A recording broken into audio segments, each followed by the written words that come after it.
Andy, I've heard of different approaches to getting planning permission. Can you just explain to me when each one would be used and why? Yes, it can be a bit confusing and the lines aren't always clear, but I'll do my best. Perhaps the first thing to say is that if you're going to build a new house, you will at some point have to have detailed planning permission, or what's known as full planning permission. So outline planning permission and a pre-planning application are things we might do before you submit a full planning application. So when would you apply for an outline planning application?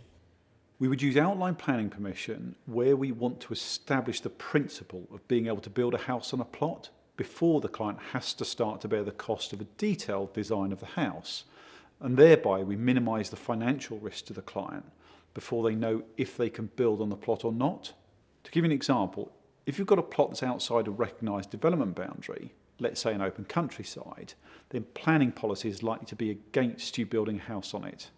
However, in some circumstances, one can make a case for planning permission to be granted. But as we're just trying to establish the principle of building on the plot, we can submit a very simple site layout indicating the approximate position and size of the house. Where one puts more effort in an outline planning permission is putting the case for permission to be granted, and that means showing a thorough understanding of the relevant planning policies and demonstrating in a well-articulated document how the scheme mitigates the issues raised by those policies. So if outline planning permission is granted, will a client then be able to build on the plot? Yes, they will. Now, outline planning permission will always have something called reserved matters.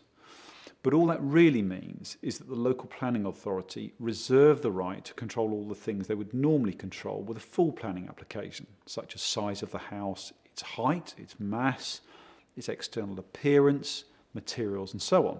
So as we said earlier, having got outline planning permission, you will still need detailed planning permission. But having got outline, you can progress with confidence that the money you'll spend on getting the house designed will be money well spent. So Andy, when would you then use a pre-planning application? We would use pre-planning application where we were confident that a house could be built on the plot, but felt that some of the aspects of the design might be contentious. So a pre-app can help ensure that the design submitted with a full application addresses any concerns the planning office might have about it. I suppose you could say that the pre-app is used to draw their fire and allows us to build up sufficient defences in the design to mitigate against any issues they raise. So whilst a pre-app will cost time and money, it's used to make the detailed application a smoother ride and increase the chances of approval first time around. Does that mean then that on some occasions you might use an outline permission to establish the principle of building on a plot, then a pre-planning application to test the planner's response to a specific design, and then a detailed planning application? It's rare, but yes, it's entirely possible that that would represent the best route for a particular project. It minimises the financial risk for the client and maximises the chance of getting planning permission. So where do planning consultants play a role in all of this?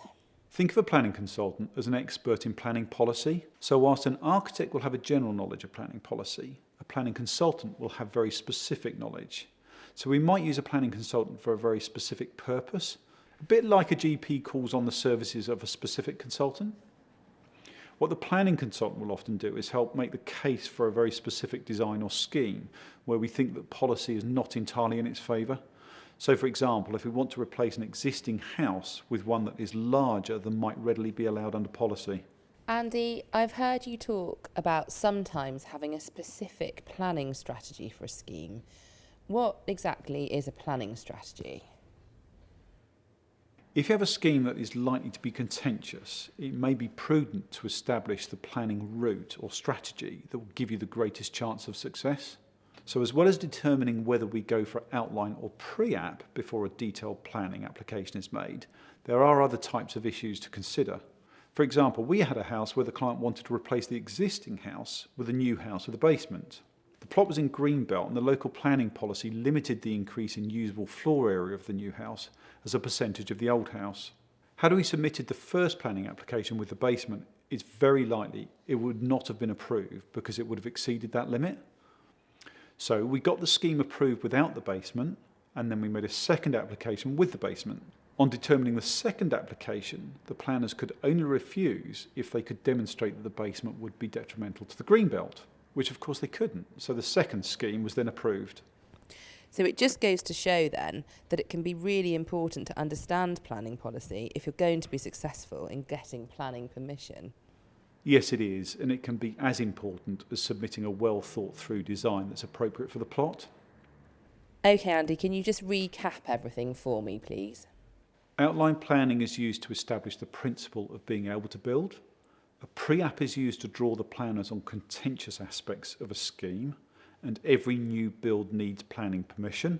We use a planning consultant to address specific policy issues, and some schemes will benefit from a clear planning strategy.